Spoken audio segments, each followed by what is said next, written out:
भक्तजनों, माताओं, बहनों, सादर जय श्री कृष्णा। हमारे YouTube चैनल पर आप सबका बहुत बहुत स्वागत है। मैं श्रावणी चौबे, आप सभी भक्तजन मेरा प्रणाम स्वीकार करें। सबसे पहले आप सभी भक्तजनों, माताओं, बहनों को बहुला चौथ, बहुरा चौथ, कजली तीज महापर्व की बहुत बहुत शुभकामनाएं और बधाइयाँ। भगवान गौरी नंदन विघ्नहर्ता गणेश जी आपके सारे मनोकामनाओं को पूर्ण करे। आप लोग सुखी रहे, मस्त रहे और जीवन में प्रगति तथा उन्नति को प्राप्त करते रहें। भाद्रपद मास के कृष्ण पक्ष की चौथ को बहुला चौथ के नाम से जाना जाता है। इस बार बहुला चौथ, बहुरा चौथ, कजली तीज का महापर्व 22 अगस्त 2024 गुरुवार के दिन मनाया जाएगा। इस दिन विशेष तौर पर गाय और बछड़े की पूजा की जाती है। भक्तजनों, माताओं, बहनों, आप अगर बहुला चौथ पूजा विधि शुभ मुहूर्त जानना चाहते हैं तो इसके संदर्भ में हमारे चैनल पर पहले से ही वीडियो अपलोड हो चुकी है, तो आप लोग उस वीडियो को देखिएगा और अपना आशीर्वाद हमें प्रदान कीजिएगा। भक्तजनों, माताओं, बहनों, अब हम आपको बहुला चौथ, बहुरा चौथ की दिव्य और ज्ञानमय कथा सुनाने जा रहे हैं। इस कथा को अंत तक सुनिएगा और सुनने के बाद ज्यादा से ज्यादा लोगों को शेयर भी कीजिएगा, जिससे हमारे सारे सनातन भक्तजनों, माताओं, बहनों को इस कथा का पुण्य लाभ प्राप्त हो सके। हमारे सनातन धर्म में ऐसी मान्यता है कि जो भक्तजन व्रत नहीं कर पाते हैं, उनको स्वास्थ्य संबंधी समस्या है, वो अगर पूजन पाठ करके व्रत कथा सुन लेंगे तो भी उनको पूजन का और व्रत का पूरा फल प्राप्त हो जाएगा। हमारे सनातन धर्म ग्रंथों के अनुसार बहुला चौथ व्रत कथा कुछ इस प्रकार है।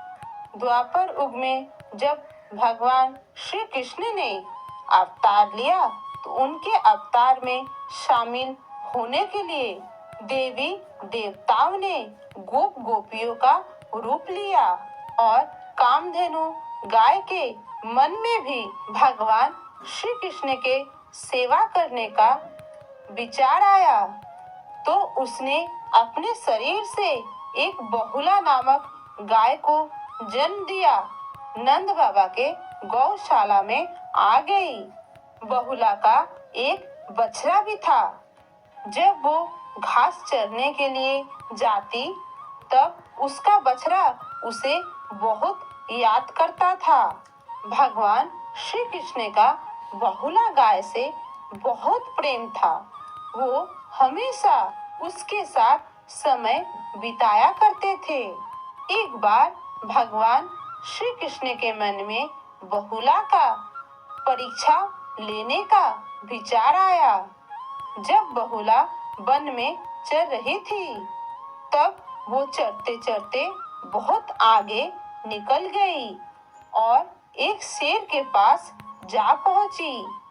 मौत बनकर सामने खड़े शेर को देखकर बहुला भयभीत हो गई, लेकिन हिम्मत करके वो शेर से बोली, हे वनराज, मेरा बछड़ा भूखा है। मैं बछड़े को दूध पिलाकर फिर आपके आहार बनने यहाँ पर आ जाऊंगी। शेर ने कहा, सामने आए हुए आहार को मैं कैसे जाने दूं? अगर तुम वापस नहीं आई तो मैं भूखा रह जाऊंगा।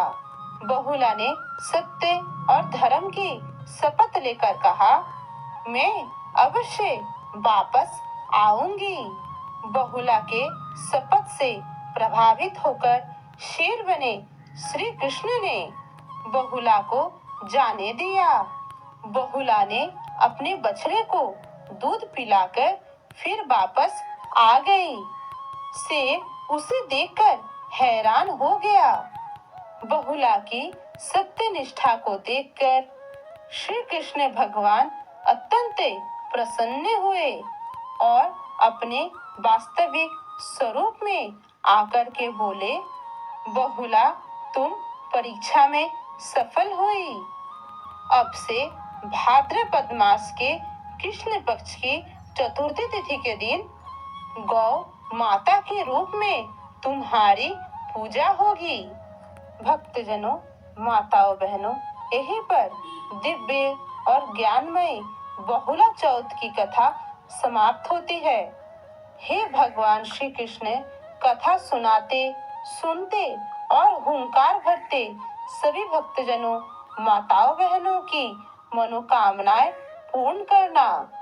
भक्तजनों, माताओं बहनों, अगर आपको हमारी सुनाई हुई कथा पसंद आती है तो हमारे चैनल को सब्सक्राइब कीजिए और इस वीडियो को एक लाइक अवश्य कीजिए। मिलते हैं कोई नए वीडियो में, तब तक के लिए सादर जय श्री कृष्णा, सादर धन्यवाद। जय राम जी की, हर हर महादेव। चौथ माता की जय, बहुला चौथ की जय, श्री कृष्ण भगवान की जय, गणेश भगवान की जय।